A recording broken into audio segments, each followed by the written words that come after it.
Hello everyone, कैसे हैं आप। मैं Saurabh Dubey magnet brains Hindi medium पर आपका स्वागत करता हूं। उम्मीद करता हूं बहुत ही बढ़िया होंगे। और जैसा कि प्रश्नावली 6.1 हमने बहुत ही ज़बरदस्त तरीके से कंप्लीट किया था पिछली क्लास में, आज की क्लास में हम देख रहे होंगे समांतर रेखाओं के बारे में और प्रमेय 6.2 के बारे में। समांतर रेखाओं के बारे में कुछ बेसिक चीज़ें आपको छोटी क्लासेज में भी, मतलब कि छठी, 7वीं और 8वीं क्लास में भी पढ़ाई जा चुकी हैं। इसमें कुछ बेसिक कॉन्सेप्ट देखेंगे जो शायद कुछ स्टूडेंट्स को पहले से आ रहा होगा, कुछ लोगों को नहीं आ रहा होगा, लेकिन कुछ ना कुछ नई बातें भी सीख रहे होंगे क्योंकि हम 9th क्लास में हैं। अगर टॉपिक वही आया है तो कुछ ना कुछ अलग से, कुछ हाई लेवल की चीज़ें ज़रूर हमें पढ़ने को मिल रही होंगी। जब मैं आपको प्रश्न कराऊंगा तो आप देख पाएंगे कि ऐसे ऐसे क्वेश्चंस आएंगे समांतर रेखाओं से रिलेटेड जो आपने पिछली क्लासेज में, मतलब कि छठी, 7वीं, 8वीं क्लासेज में नहीं किया है। तो बहुत ही इंपॉर्टेंट टॉपिक है ये, क्योंकि समांतर रेखाएं क्या है, जब तक आप रेखा गणित पढ़ते रहेंगे ये टॉपिक आपका पीछा नहीं छोड़ने वाला है ना। अभी के बाद मैं बार बार बताता हूँ कि कभी भी आप इन फ्यूचर कंपटीशन एग्जाम देते हो, मतलब किसी भी परीक्षा की तैयारी करते हो, चाहे वो सरकारी नौकरी हो चाहे वो प्राइवेट नौकरी हो, उसमें भी ये टॉपिक्स आते रहते हैं। तो ये बहुत ही दमदार, बहुत ही बेहतरीन टॉपिक होने वाला है आपके लिए। बिल्कुल फोकस के साथ एक एक कॉन्सेप्ट को हम सीखेंगे आज की क्लास में। स्टार्ट करने से पहले एक छोटी और ज़रूरी बात आपके लिए, जैसा कि आपको पता है मैग्नेट ब्रेन्स प्रोवाइड करता है हाई क्वालिटी एजुकेशन, जहाँ हिंदी मीडियम विद्यार्थियों को मिलती है छठी से लेकर 12वीं क्लास तक की सारी क्लासेज, और वहीं इंग्लिश मीडियम स्टूडेंट्स को मिलती हैं KG to 12 सारी क्लासेज, वो भी दोस्त बिल्कुल फ्री ऑफ कॉस्ट। मतलब इन क्लासेस को देखने के लिए आपको किसी भी प्रकार का कोई भी पेड सब्सक्रिप्शन वगैरह नहीं लेना पड़ता है। ये सारी क्लासेज यूट्यूब चैनल पर अवेलेबल है। इनको देखिए, इनसे ज़बरदस्त तैयारी कीजिए और अपने आने वाले एग्जाम में एक बेहतर मार्क्स स्कोर कीजिए। इसके साथ ही अपनी बेहतरीन तैयारी करने के लिए आप ई नोट्स और ई बुक्स को ग्रैब करना बिल्कुल नहीं भूलेंगे। तो आइए देखते हैं समांतर रेखाओं के बारे में कुछ। समांतर रेखाएं होती क्या हैं? यदि दो रेखाएं एक ही समतल में स्थित हैं तथा किसी भी दिशा में बढ़ाने पर एक दूसरे को प्रतिच्छेद ना करें तो ऐसी रेखाओं को दोस्त हम समांतर रेखाएं कहते हैं। कहने का मतलब, इन रेखाओं के बीच की दूरी जो होती है हमेशा समान होनी चाहिए। जैसा कि आप यहाँ पर देख पा रहे हैं, ये दोनों समांतर रेखाएं हैं L और M। तो इनके बीच की दूरी आप कहीं भी देखेंगे हर जगह पर क्या होंगी, बराबर ही बराबर होंगी। तो ऐसी रेखाएं जो अनंत तक बढ़ाओ, मतलब इसको लेके अनंत तक चले जाओ, उसको लेके भी 4 किलोमीटर आगे तक चले जाओ, कहीं भी चले जाओ, 400 किलोमीटर आगे तक बढ़ा दो इनको, ये कहीं भी आपस में एक दूसरे को नहीं काटने वाली हैं, कहीं भी प्रतिच्छेद नहीं करने वाली हैं। तो ऐसी रेखाओं को हम बोलते हैं क्या, समांतर रेखाएं, पैरेलल लाइंस। क्लियर है बातें? इसके बाद हम बात कर रहे हैं, यदि L तथा M दो समांतर रेखाएं हैं तब इसे हम कैसे लिखते हैं, L पैरेलल टू, इसको क्या बोलते हैं, L समांतर M या L पैरेलल टू M, मतलब दो डंडा खींच देते हैं बीच में। तथा इसे कैसे पढ़ते हैं, L M के समांतर है, L M के समांतर है। स्पष्टतः मतलब कहना चाहता है कि अगर L M के समांतर है तो ये M L के समांतर होगी। आ रही बात समझ में? मेरा ये हाथ, इस हाथ में 5 उंगलियां हैं और इस हाथ में 5 उंगलियां हैं, ये इसके बराबर है, तो ऑब्वियस सी बात है ये वाला इसके बराबर होगा। ठीक है, छोटी सी बात है तो आपको पता ही होगी। तो आइए आगे बढ़ते हैं और बात करेंगे क्या, तिर्यक रेखा। तो समांतर रेखा को एक रेखा जब काटती है तो उसको तिर्यक रेखा बोलते हैं। ठीक है, वह रेखा जो दो या अधिक रेखाओं को भिन्न बिंदुओं पर प्रतिच्छेद करती है उसको हम तिर्यक रेखा बोलते हैं। जैसे कि मैंने बोला कि समांतर रेखाओं को अगर एक रेखा काट रही है, मान लो ये दो समांतर रेखाएं हैं और इनको एक रेखा काट रही है, तो इसको हम तिर्यक रेखा बोलेंगे, ट्रांसवर्सल लाइन। क्या बोलते हैं, ट्रांसवर्सल लाइन्स या तिर्यक रेखा। आ रही है बात समझ में? तो जरूरी नहीं है कि ये दोनों रेखाएं समांतर ही हों, ये समांतर भी हो सकती हैं, प्रतिच्छेदी भी हो सकती हैं, क्योंकि यहाँ पर M और N समांतर नहीं है।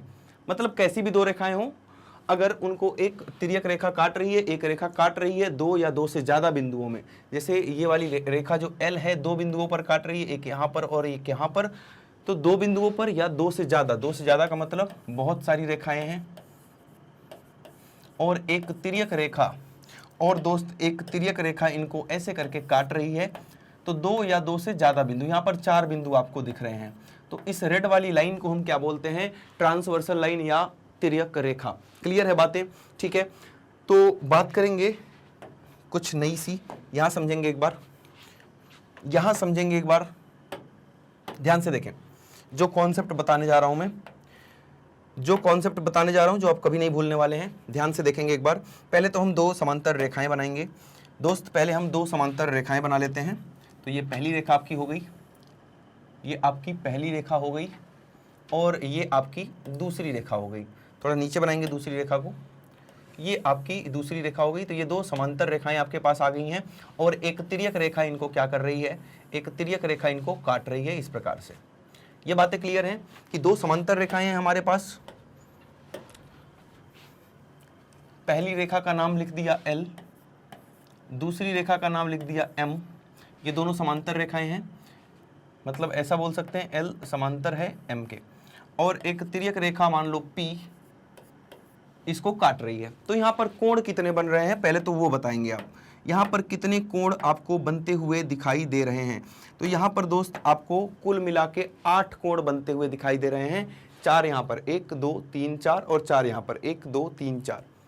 ये जो 4 4 8 कोण बन रहे हैं इनमें आपस में एक रिलेशन है। उस रिलेशन को समझेंगे, कोण किसके बराबर होगा, किसको किसको जोड़ने पर 180 आएगा। मतलब इस पेज पर जो आपको मैं आज पढ़ा दूंगा, समांतर रेखाओं के बारे में सब कुछ बता दूंगा। मतलब अगर ये वाला पेज समझ चुके हैं आप तो आगे की सारी प्रश्नावली, सारे उदाहरण आपसे बन जाएंगे। तो सबसे इंपॉर्टेंट बातें इस पेज पर होने वाली हैं आज, ध्यान से सुनेंगे, ध्यान से सुनेंगे। इस कोण को मैंने 1 बोल दिया, इस कोण को 1 2 3 बोल दिया, इसको 5 बोल दिया। अभी समझेंगे, अभी एक लाइन बन जाएगी। इसको मैंने 2 बोल दिया, और इसको मैंने 1 2 3 4 बोल दिया, और इसको मैंने 5, तो इसको मैंने 6 बोल दिया, और इसको मैंने 7 बोल दिया, ठीक है। और इस वाले को मैंने 8 बोल दिया। तो यहाँ 8 कोण आपको दिख रहे होंगे, कोई दिक्कत वाली बात नहीं है, ठीक है। जितने भी कोण एक कलर के दिख रहे हैं वो सभी आपस में क्या हैं, बराबर हैं। मतलब 2 4 6 7 आपस में बराबर हैं, 1 3 5 8 आपस में बराबर होंगे। कैसे कैसे बराबर होंगे, कौन कौन सा नियम लगता है इनके पीछे, सभी बातें समझेंगे। जैसे कि आपको कुछ नियम पहले से पता है कि 1 बराबर 3 कैसे होगा, शीर्षाभिमुख कोण सबको पता है। 2 बराबर 4 कैसे होगा, शीर्षाभिमुख कोण। 5 बराबर 8 और 6 बराबर 7 कैसे होगा, शीर्षाभिमुख कोण। ये तो आपको पता है पहले से ही। बात करेंगे 1 बराबर 5 कैसे होगा। सबसे पहले बात करेंगे क्या कि 1 बराबर 5 कैसे होगा। एंगल 1 इक्वल टू एंगल 5, 1 बराबर 5। और मतलब देखो ध्यान से, ये आपका फर्स्ट फ्लोर है, ये आपका फर्स्ट फ्लोर है, ये आपका सेकंड फ्लोर है, 2 फ्लोर हैं। दूसरे फ्लोर का सेम पोजीशन पर जहां पर 1 आया है, ये मान लो 2 घर हैं, 2 घर हैं, एक घर ये है, एक घर, एक लोगों का घर ये है, एक लोगों का घर ये है। 1 नंबर का कमरा जहां है इसमें कहां पर है, वो 5 नंबर का। मतलब इस कोने पे जो यहाँ पे दिख रहा है उसी के संगत में यहाँ पर 5 दिख रहा है। जहां 4 दिख रहा है उसी 4 यहाँ पर नीचे है, दाहिनी तरफ 4 नीचे है, तो दाहिनी तरफ यहाँ पर नीचे कौन है, 7 है। बाईं तरफ यहाँ पर 2 नीचे 2 ऊपर है, तो यहाँ पर ऊपर कौन है, 6, और यहाँ पर 3 नीचे है। मतलब सेम पोजीशन पर, सेम पोजीशन का मतलब एक ही जगह पर, एक ही जगह का मतलब संगत। तो बात हो रही है संगत कोणों की। 1 बराबर 5, इसी प्रकार से दोस्त 4 बराबर 7, इसी प्रकार से 2 बराबर 6, और क्या 2 बराबर 6 के बाद 3 बराबर 8, 3 बराबर 8। तो ये जो मैंने आपको बताया, ये किस प्रकार के कोण आपको दिख रहे हैं, ये दोस्त किस प्रकार के कोण आपको दिख रहे हैं जो मैंने अभी बताया आपको। तो इनका नाम हम दे देंगे क्या, संगत कोण। ये कैसे हैं, ये हैं संगत कोण। ये सभी के सभी आपस में बराबर होंगे, इनको बोलते हैं संगत कोण, करस्पॉन्डिंग एंगल।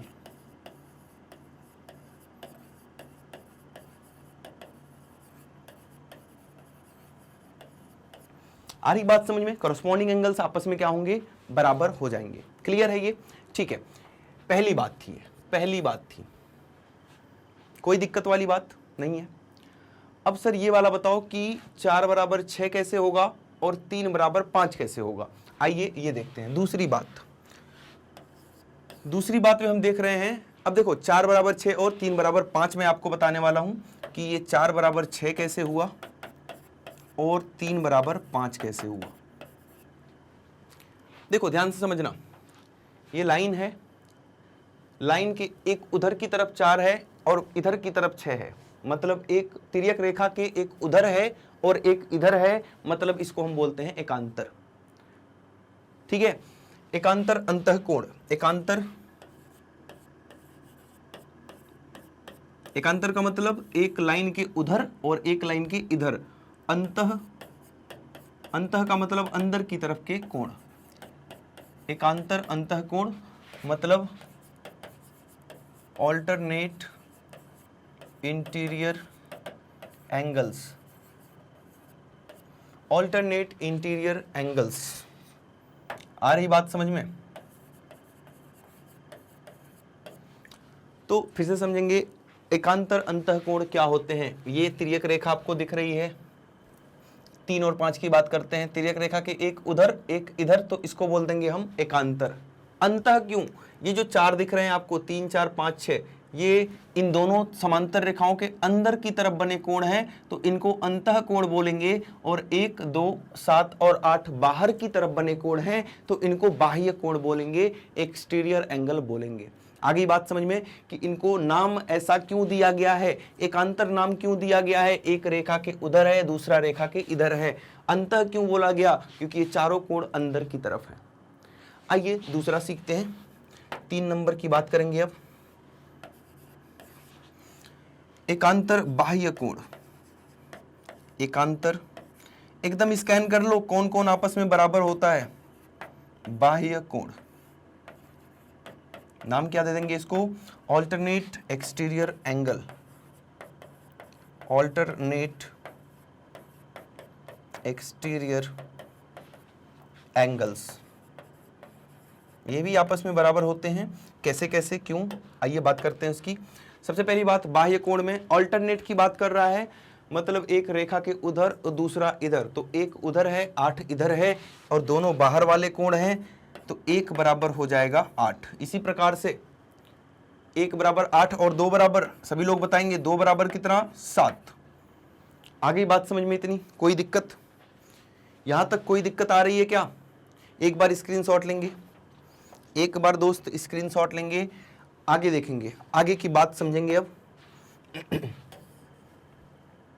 अब हम लोग आगे की कुछ बातें समझ रहे होंगे, ध्यान से देखेंगे इसको। इंग्लिश वाला मैं हटा रहा हूं क्योंकि थोड़ी जगह चाहिए मुझे, ठीक है, इसीलिए बोला था स्क्रीनशॉट ले लो। क्लियर है बातें? अब 3 बातें हम कर चुके हैं, कौन कौन सी? करस्पॉन्डिंग एंगल, मतलब कि संगत कोण क्या क्या होते हैं, और इसके बाद से हमने देखा एकांतर अंतःकोण मतलब ऑल्टरनेट इंटीरियर एंगल्स क्या होते हैं, और एकांतर बाह्य कोण ऑल्टरनेट एक्सटीरियर एंगल्स क्या होते हैं, ये हम समझ चुके हैं। अब बात होगी दूसरी, अब बात होगी कुछ दूसरी। ये तो समांतर रेखाओं की बात हो गई। अब दूसरे कौन कौन से रिश्ते नाते हैं इनके, आइए वो भी समझते हैं। 1 बराबर 3, 2 बराबर 4, 5 बराबर 8, 6 बराबर 7। ये आपस में क्यों बराबर है, इसका क्या कारण है, ये कमेंट बॉक्स में सभी दोस्त बताएंगे। एक बार सभी दोस्त एक बार कमेंट बॉक्स में इसका आंसर बताएंगे। ये मैं पहले ही बता चुका हूँ, इसके पहले टॉपिक में बता चुका हूँ, तो सभी लोग बताएंगे 1 बराबर 3 क्यों है, 2 बराबर 4 क्यों है, 5 बराबर 8 और 6 बराबर 7 आपस में बराबर क्यों है।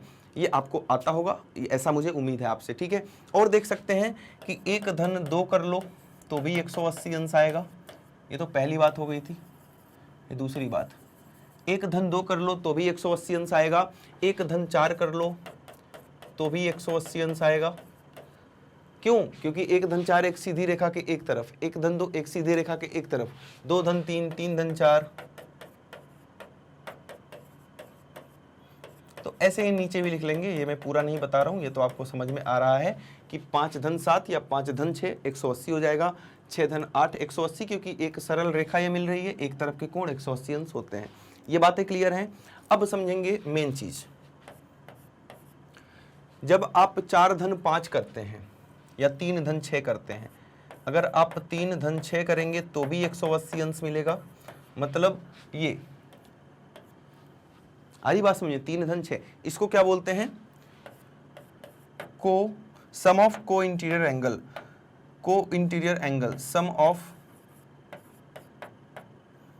को इंटीरियर एंगल, मतलब हिंदी में बोल सकते हैं इसको तिर्यक रेखा के एक तरफ के कोणों का योग, तिर्यक रेखा के एक तरफ के अंतः कोणों का योग, तिर्यक रेखा के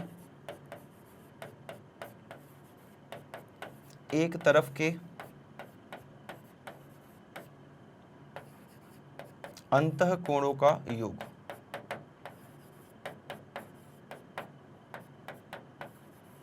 तो आपने यहां देखा एक बात कि अगर एकांतर कोण देख रहे हैं इधर वाला और इधर वाला, तो ये तो बराबर हो रहे थे, लेकिन एक तरफ के कोण देख रहे हैं, मतलब ये वाला और ये वाला, तो इनको जोड़ने पर 180 अंश हमें मिलता है।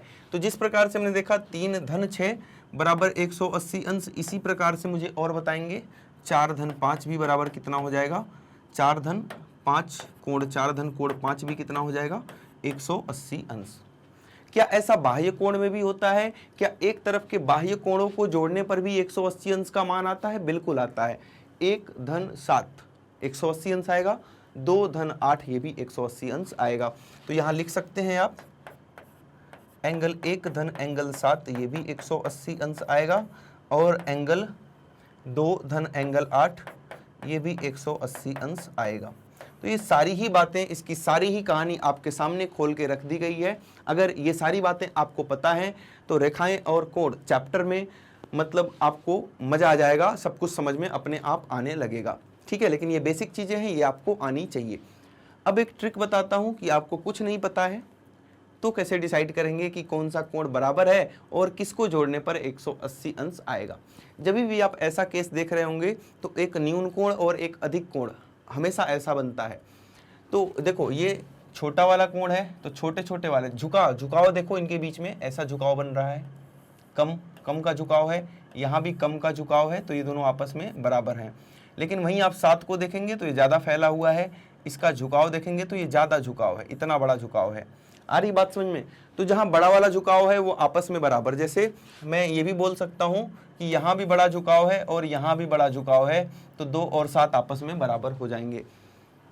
3 में कम झुकाव है और 6 में बड़ा वाला झुकाव है, तो 3 और 6 को जोड़ने पर 180 अंश हो जाएगा। मतलब कम झुकाव वाले आपस में बराबर होंगे, ज़्यादा झुकाव वाले भी आपस में बराबर होंगे, लेकिन एक कम झुकाव वाला एक ज़्यादा झुकाव वाला, इनको आपस में जोड़ने पर 180 अंश का मान आपको मिल रहा होगा। तो ये एक छोटी सी ट्रिक है, इसका एक बार स्क्रीनशॉट लेंगे और हम बढ़ रहे होंगे अपने अगले टॉपिक की तरफ। तो क्लियर है चीज़ें, कोई डाउट वाली बात तो नहीं है? ठीक है, समझ गए ये सारी बातें? चलो बहुत बढ़िया। तो ये सारी बातें हम कर चुके हैं ऑलरेडी। बाह्य कोण देख लिया, अंतः कोण देख लिया, तिर्यक रेखा देख लिया। आगे बढ़ते हैं। एक ही रेखा के समांतर रेखाएं, प्रमेय है एक अपना 6.2 अपनी बुक में दिया भी है कि वे रेखाएं जो एक ही रेखा के समांतर होती हैं वो आपस में भी समांतर होती हैं। कहने का क्या मतलब है, आइए ये प्रमेय सिद्ध करते हैं। आइए दोस्त ये वाला प्रमेय भी सिद्ध करते हैं। यहाँ पर हमें 2 रेखाएं, पहली रेखा ये है जो इस रेखा के समांतर, 3 रेखाएं ले लो फिर मैं बताता हूँ। 3 रेखाएं ले लिया और सिद्ध करना है कि तीनों एक दूसरे के समांतर रेखाएं होंगी। कैसे, आइए देखते हैं। इस रेखा का नाम ले लिया मैंने रेखा L, इसको बोल दिया M और इसको बोल दिया N। दिया क्या है कि L जो है वो N के समांतर है, दिया क्या है, L समांतर है N के और L N के समांतर है और M भी N के समांतर है, M समांतर है N के। मतलब पहली वाली रेखा तीसरी वाली के समांतर है, दूसरी वाली भी तीसरी वाली के समांतर है, ये इसके समांतर, ये भी इसके समांतर। आपको सिद्ध करना है कि ये दोनों आपस में समांतर होंगी। ठीक है, तो सिद्ध करना है, लिखेंगे सिद्ध करना है, सिद्ध क्या करना है कि L समांतर होगी M के। क्लियर है इतनी बातें, कोई दिक्कत वाली बात नहीं है। ठीक है, तो बात करते हैं, एक एक करके सारी बातें करेंगे। सबसे पहले बात होगी जो कि एक तिर्यक रेखा रचना करेंगे। यहाँ पर रचना एक ट्रांसवर्सल लाइन, मतलब कि तिर्यक रेखा, एक तिर्यक रेखा T खींचा। एक तिर्यक रेखा खींच दिया दोस्त, जिसका नाम क्या है T। इसका नाम क्या है T। क्लियर है बात? यहाँ पे कुछ कोण बन रहे होंगे जो आपस में बराबर होंगे। जैसे मैं बात करूँ, इस कोण का नाम मैंने कोण 1 दे दिया, इस कोण का नाम मैंने कोण 2 दे दिया, इस कोण का नाम मैंने कोण 3 दे दिया। अभी बीच वाली लाइन को भूल जाओ, रेखा M को मत देखो, L और N को देखो। L और N को देखो तो हम लिखेंगे L समांतर है N के, अपने मन से नहीं लिखा है, ये दिया है, ये दोस्त हमें दिया है। अगर L, बीच वाले को भूल जाओ, भूल गए, बस इन दोनों को देखो, बताओ 1 और 3 बराबर होंगे क्या? अभी थोड़ी देर पहले ही पढ़ाया था, क्या 1 और 3 बराबर होंगे? हाँ सर, दोनों अगर समांतर हैं तो 1 और 3 बराबर होंगे। तो लिखेंगे एंगल 1 बराबर एंगल 3 संगत कोण अभिगृहित से, संगत कोण अभिगृहित से।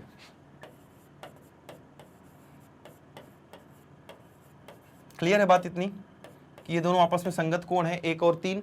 ये आपको पता है कि ये पहली वाली और ये वाली समांतर है, पक्का समांतर है, दिया हुआ है, तो 1 और 3 तो बराबर ही बराबर होंगे। इसी प्रकार से हमें ये भी पता है M पैरेलल टू N, ये भी दिया है। अब जब ये भी दिया है कि M और N ये दोनों, अब पहली वाली को मत देखो, बस इन दोनों को देखो, ये दोनों समांतर हैं तो 2 और 3 आपस में बराबर होंगे। कोण 2 बराबर कोण 3, क्यों? संगत कोण अभिगृहित, संगत कोण अभिगृहित। क्लियर बात, कोई दिक्कत नहीं है? ठीक है, ये आपको पता चल चुका है। इसको हमने समीकरण 1 मान लिया और इसको हमने समीकरण 2 मान लिया।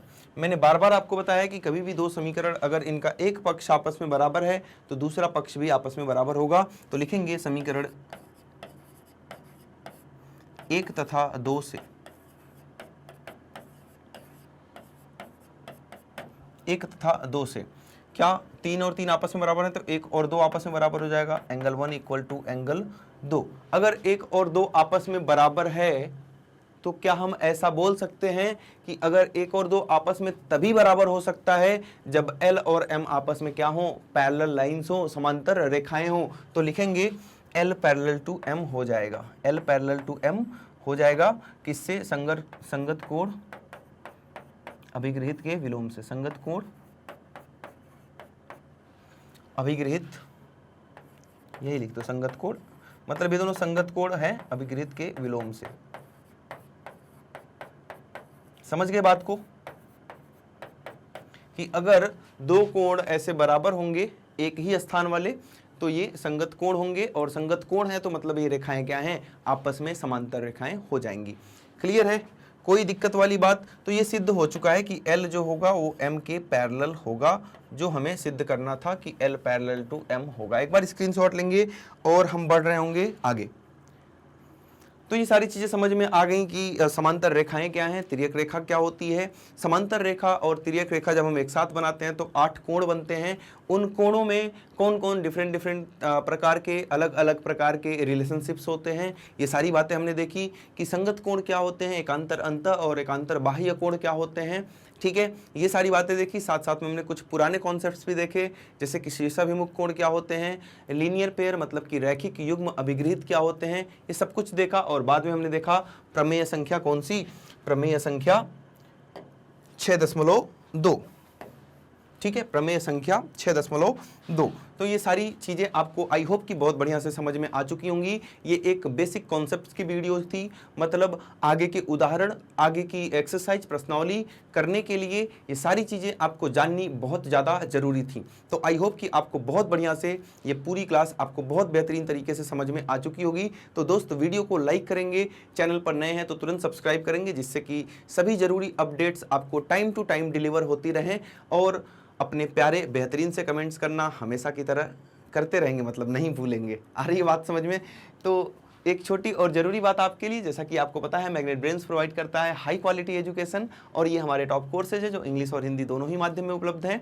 यहाँ पर हम CBSE बोर्ड के साथ साथ अदर स्टेट बोर्ड्स भी कवर कराते हैं, जिसमें Delhi board, Bihar board, UP board, MP board और राजस्थान बोर्ड है। इसके साथ ही हम वैदिक मैथ्स क्रैश कोर्स और स्पोकन इंग्लिश की भी क्लासेज अवेलेबल करवाते हैं। आप हमें अदर सोशल मीडिया नेटवर्क्स पे फॉलो करना नहीं भूलेंगे। और अपनी बेहतरीन तैयारी करने के लिए दोस्त आप ग्रैब करेंगे ई नोट्स और ई बुक्स को, जिसका लिंक नीचे डिस्क्रिप्शन बॉक्स में दिया गया है। तो मिलते हैं अगली क्लास में, मैथ्स की प्रैक्टिस करते रहेंगे, अपना ध्यान रखेंगे। आज के लिए इतना ही था। Thank you so much.